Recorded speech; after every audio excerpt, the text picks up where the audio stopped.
D'abord, j'aimerais souligner la prise en compte de plus en plus prégnante, presque intégrée, et c'est bien notre objectif, des enjeux de l'égalité femmes-hommes dans la politique sportive régionale. Et nous savons bien qu'en la matière, il reste du chemin à parcourir. Le monde du sport est à la traîne.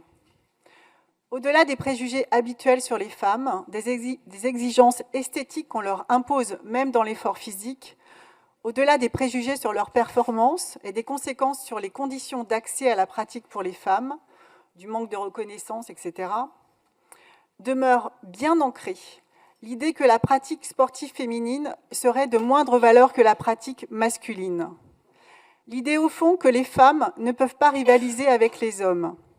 Et c'est bien de cela dont il s'agit lorsque, dans son brief d'avant-match, l'entraîneur de la Berrichonne de Châteauroux compare l'équipe de Quevilly-Rouen à une femme.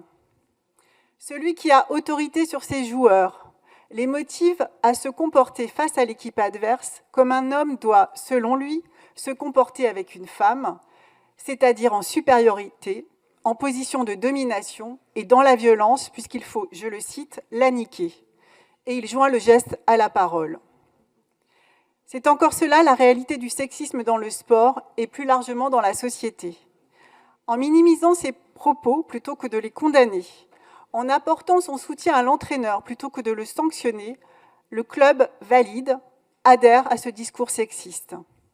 La place des femmes dans le sport ne sera pas égale à celle des hommes tant que le sexisme y sera toléré. L'État et les collectivités doivent, en priorité, conditionner les aides financières aux clubs et fédérations qui favorisent réellement l'égalité dans les pratiques, les organisations et les instances dirigeantes et qui ne tolèrent plus le sexisme. Le vœu que nous présenterons plus tard, qui s'appuie sur les travaux présidés par Marie-Georges Buffet et Stéphane Diagana pour un sport plus démocratique, plus éthique et plus protecteur, préconise également la mise en place d'une agence nationale spécifique, en charge notamment du traitement des violences sexistes et sexuelles, autorité indépendante dont le monde du sport a urgemment besoin pour en finir avec le sexisme. À l'avant-veille du 8 mars, je veux conclure mon propos par les mots de Gisèle Halimi. Je dis aux femmes, ne laissez rien passer dans les gestes, le langage et les situations qui attentent à votre dignité.